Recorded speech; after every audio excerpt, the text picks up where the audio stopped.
Margaret Hensley had always loved the comforting hush of a theatre just before a performance. She was Candlewood Hill High School's drama teacher, and standing in the freshly swept wings of the old auditorium never failed to remind her of why she first fell in love with the stage. The worn-out curtains, the polished wooden floors, and the echo of voices from countless past productions gave the place a sense of sacredness. It was precisely this atmosphere that drove her to spend her off days rummaging through the school's dusty prop storage room, hungry for new ideas for the upcoming production. One bright Tuesday afternoon, with the sunlight streaming through the narrow windows of the auditorium's backstage area, Margaret pulled on a pair of well-worn work gloves and began sifting through stacks of battered crates. The rummaging felt almost ceremonial. Open a box, find a faintly musty costume or a chipped wooden sword, and imagine how it might be recycled into her next play. It was a leisurely process, one she found comforting, but she rarely discovered anything truly surprising. Not until that afternoon. She was in the back corner of the cluttered storage room, where large plywood scenery panels leaned precariously. Behind them lay a rarely touched chest, an ornate thing carved with flaking gold paint and perched atop spindly legs. She had seen it 1,000 times, yet had never bothered to open it, likely because the drama club's seniors told stories about how it was haunted. Everyone seemed to pass it by without a second glance. But on that day, curiosity overcame her. Margaret dragged it out into a better lit area and gently lifted the lid. Inside, she found sets of antique theatrical props, a delicate fake dagger, a pair of exquisitely embroidered gloves, and velvet pouches that looked like they belonged on an Elizabethan stage. They were all dusty, but surprisingly well preserved. She examined the dagger first. Its hilt bore intricate metalwork shaped like vines and leaves. Turning it over, she noticed a slight seam along the handle. Something inside her told her to press against it. To her astonishment, the handle popped open to reveal a small hidden compartment. Inside was a folded piece of yellowed parchment. Carefully, she removed it and spread it out on the nearest flat surface. The faint script was written in older-fashioned cursive, nearly indecipherable. Approaching one of the stage lights, she saw that the page contained a short message. The truth that Candlewood Hill must never forget lies beneath the mayor's seal. Let justice be known. Beneath those words was a faded stamp, one that bore the founding mayor's family crest, a stylized oak tree with the initials C.H. Something about it made her heart flutter. Candlewood Hill's founding mayor, Christopher Hawthorne, was well regarded as a visionary man who turned the settlement into a thriving town. In all the local history lessons, not once had Margaret heard a single negative thing about him. This cryptic note seemed like an irresistible key to a mystery. Curiosity piqued, Margaret carefully rolled the parchment back up and slipped it into her pocket. She then gathered the other antique props from the chest. Each piece she inspected. An ornate fan, a pearl-handled quill, even a battered top hat, seemed ordinary at first. But when she tapped along the edges, small compartments popped open. Some were empty, but others contained scraps of paper or tattered ribbons scrawled with even more perplexing messages. Buried in the walls, he paid the price and looked beyond the ledger. It rapidly became clear these were clues leading to something big, and all roads pointed to Christopher Hawthorne. That evening she reached out to Martha Jones, a local historian who worked at Candlewood Hill's modest public library.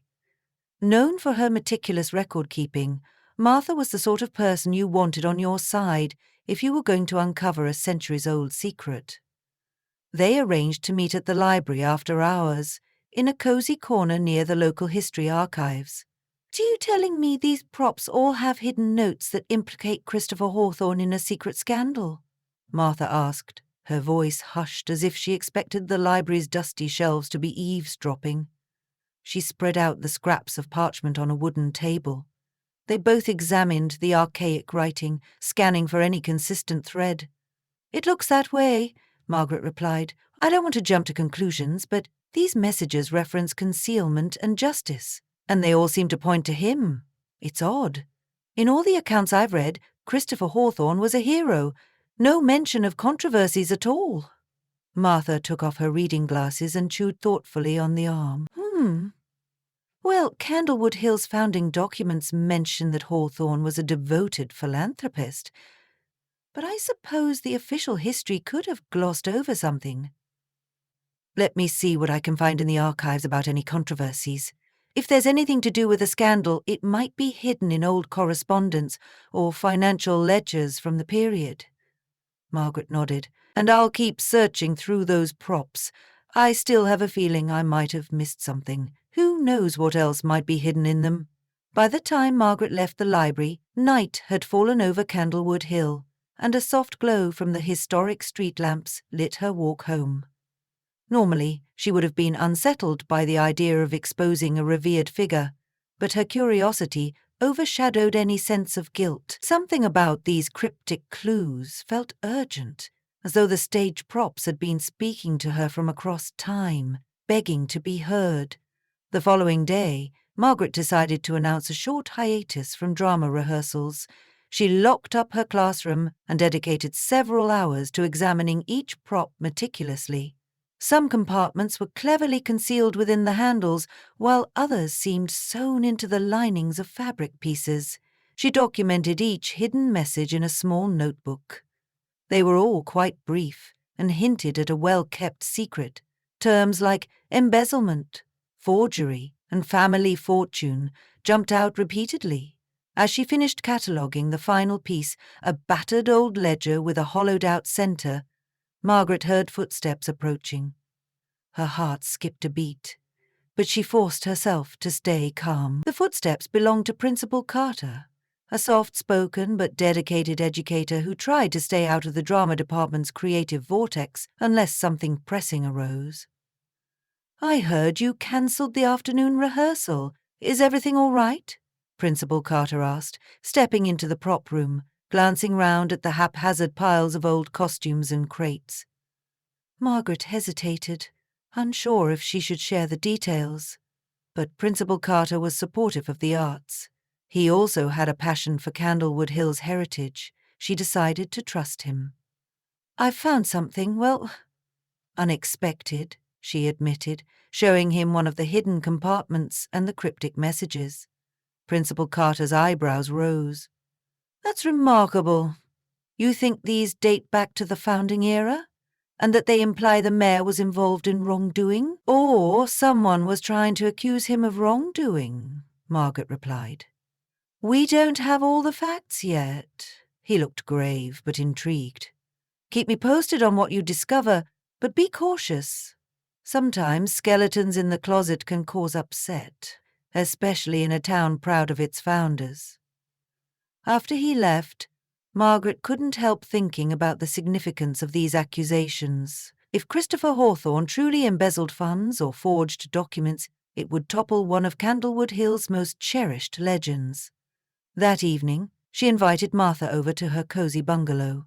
The two laid out all the notes and tried to connect them like pieces of a jigsaw puzzle. They cross-referred phrases with the scanned documents Martha had pulled from the library's archives. "So, I found a possible lead in a ledger's index," Martha said, adjusting her glasses as she flipped through a binder packed with photocopies. "Christopher Hawthorne oversaw the construction of Candlewood Hill's first school building, right? Well, there's a notation about a sizable donation from Hawthorne himself. But the actual receipts listed are missing. They vanished from official records." Margaret leaned in.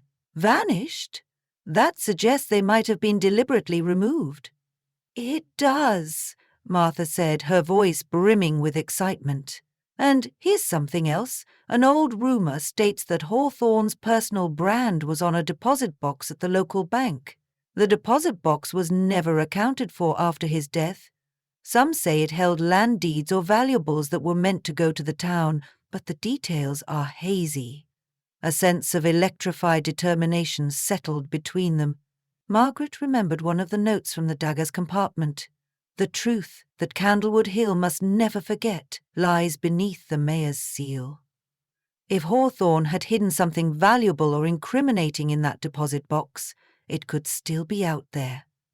They decided their next step would be to investigate the earliest bank in Candlewood Hill, if it still stood. The Candlewood Hill Savings and Merchant Bank, established in 1835, was housed in a stately brick building downtown. It remained one of the oldest continuously operating institutions in the region. Margaret and Martha arrived the next morning and explained to the current manager, Stephanie Aldridge, that they were conducting research on the town's founding. Stephanie brought them into a panelled back office, brimming with antique ledgers bound in leather. "As you can see, we maintain thorough records," Stephanie said politely, gesturing to rows of dusty volumes. "But some older deposit box references might be incomplete. Paper documents can be fragile over centuries. What exactly are you hoping to find?" Martha spoke delicately. "A deposit box rumoured to have belonged to Christopher Hawthorne, potentially from the earliest days of this bank. Any mention or cross-referencing to family deeds, private ledgers, or personal diaries might help." Stephanie raised an eyebrow, but to her credit she began flipping through a thick record book with skillful speed. After a few minutes, a faint "ah" escaped her lips. She pointed to a line in spidery handwriting. "Hawthorne, Christopher, Box 14, Estate Items. Date of last recorded activity, 1843. The same year the mayor passed away." "He died that same year," Margaret murmured. "That's probably when the deposit box was either closed or passed on to heirs." Stephanie scanned the next lines, frowning.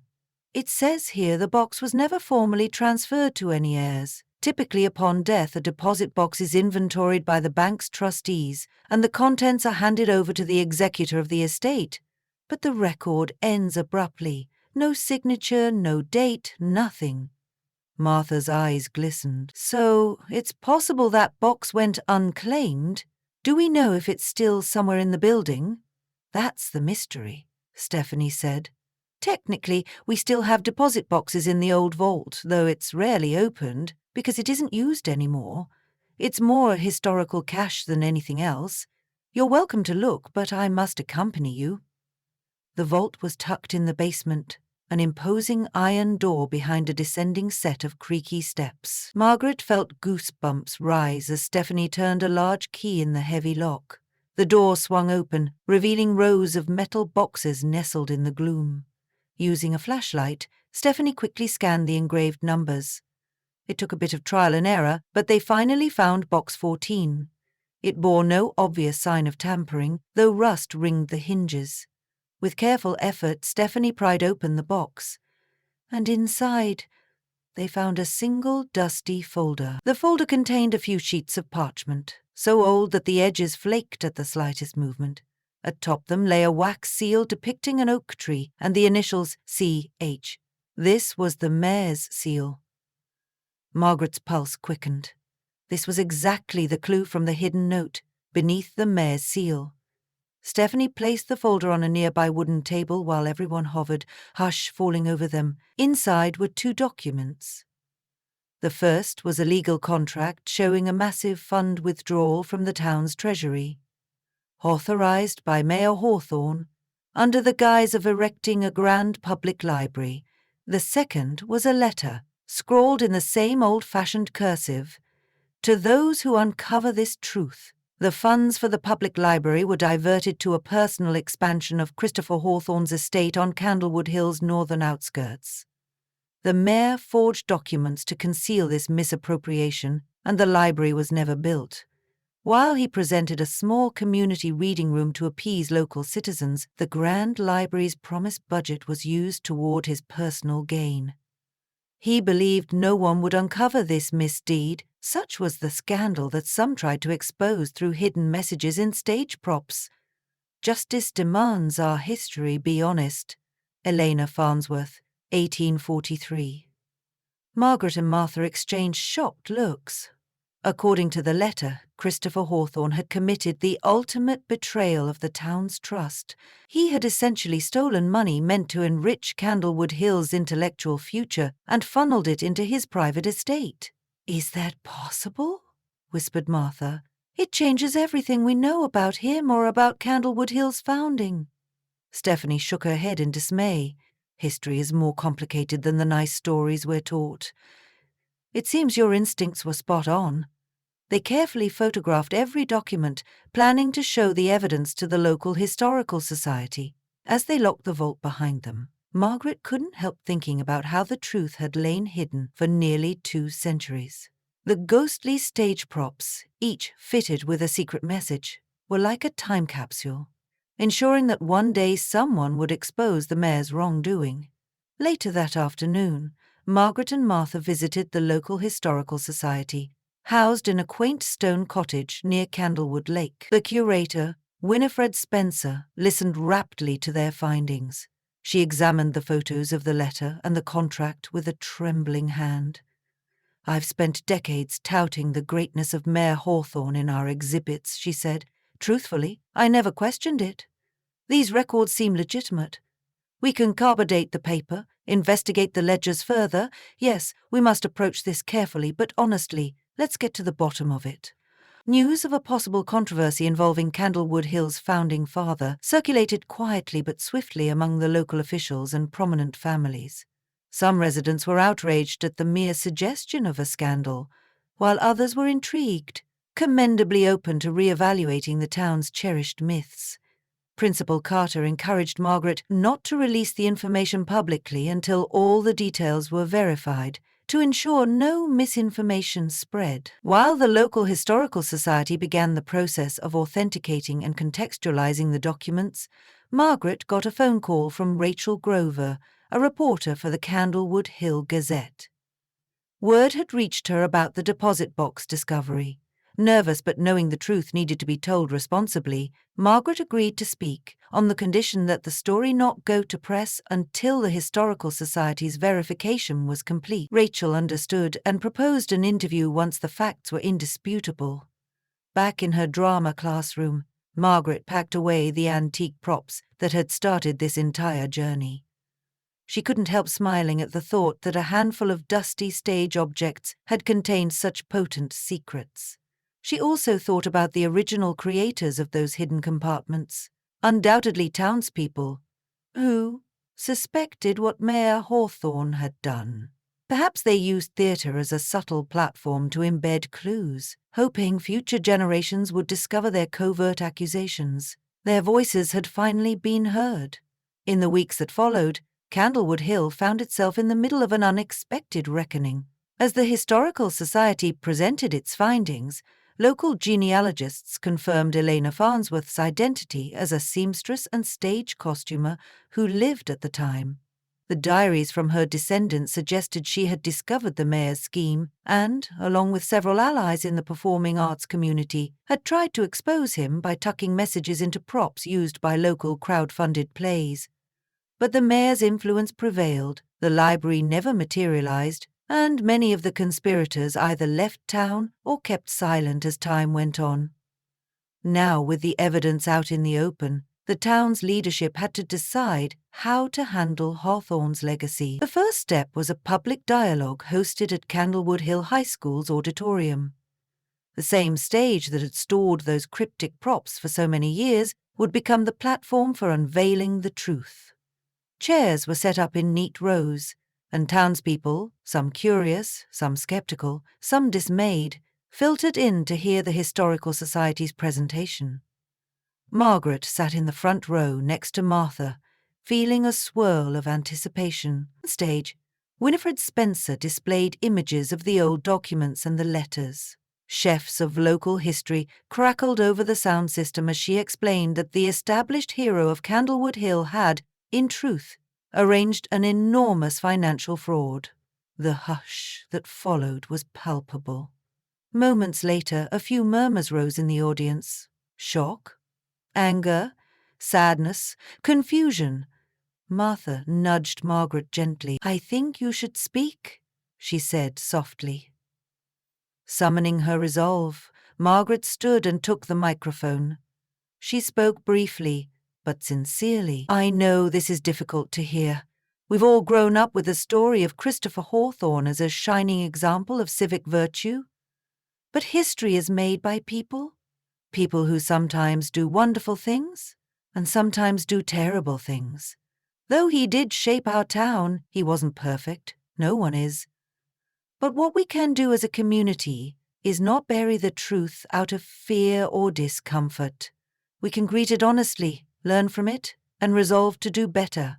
If we hold on to illusions, we further wrong those like Elena Farnsworth, who tried to speak up all those years ago. Her words resonated through the auditorium. There was no riot, no immediate condemnation of Hawthorne's entire legacy. Rather, a collective acceptance that while the town might need to adjust its narrative, Candlewood Hill's identity would endure. The hush of unity, combined with a willingness to reckon with the past, made Margaret feel a sense of warmth. Even exposed secrets could lead to healing if handled with honesty. In the weeks following, the Candlewood Hill Gazette ran an in-depth feature on the scandal, carefully noting the authenticity checks done on the documents and the decades of overshadowed rumors. Public reactions varied, but for the most part, Candlewood Hill remained calm, reflecting the town's characteristic sense of neighborly respect. A small debate emerged about whether to rename Hawthorne Street or to update the statue in the town square, but that too was handled through civil discourse. On a personal level, Margaret felt relieved. She had feared hostility for unveiling a piece of the town's history that many wished would remain buried. Yet instead of condemnation, she received gratitude for her willingness to pursue the truth. The drama students, initially uncertain whether to be excited or nervous about their teacher landing in local headlines, soon took pride in the story. They teased her about finding hidden treasures in ordinary boxes, admitting they now felt like every scene backdrop could hold more secrets. Eventually, Margaret and Martha collaborated with the school to create a special exhibit in the auditorium lobby.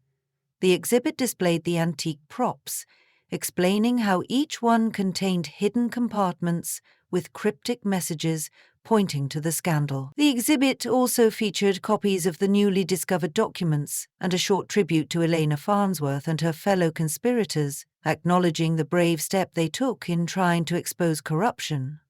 One afternoon, after the exhibit had been up for a few days, Margaret found a single flower, an elegant white lily tied with a ribbon, to the handle of that ornate chest where she'd first uncovered the dagger. Attached to the ribbon was a note in neat handwriting. "Thank you for bringing our town's overlooked heroes to light." There was no signature, and Margaret felt a wave of gratitude toward whoever had left it. Her day concluded with rehearsal for the fall play. The students bustled about, adjusting costumes and moving set pieces. Margaret watched them with a fond smile. She realized that theatre, for all its painted illusions, could illuminate the truth in ways no one expected. From behind dusty curtains and hidden compartments, an entire chunk of Candlewood Hill's story had emerged, reminding everyone that while stagecraft might be artifice, it can also hold real power. When the final dress rehearsal wrapped up, Margaret took a moment alone on the stage, closing her eyes to absorb the stillness. Candlewood Hill was built on the dreams and labors of countless people. Christopher Hawthorne's misstep, as grievous as it was, no longer overshadowed the essence of the town. Parallel truths could coexist. He was a driving force in turning Candlewood Hill into a thriving community, but he had also committed a major ethical breach. Ultimately, the scandal was a reminder that real heroism sometimes belonged to those who risked exposing the wrongdoing, even if it took almost 2 centuries for their voices to be heard. In that quiet, golden glow of the stage lights, Margaret ran her hand across the worn boards. She felt profoundly connected to the idea of telling stories, truthful stories, complicated stories. Theatre had given her life purpose and, quite unexpectedly, had led her to help reveal a hidden chapter in the town's history. Perhaps that, in its own way, was the greatest gift of all. The chance to bridge the centuries, turning dusty relics into the key that unlocked Candlewood Hill's forgotten secrets and bringing justice and honesty to a place she called home.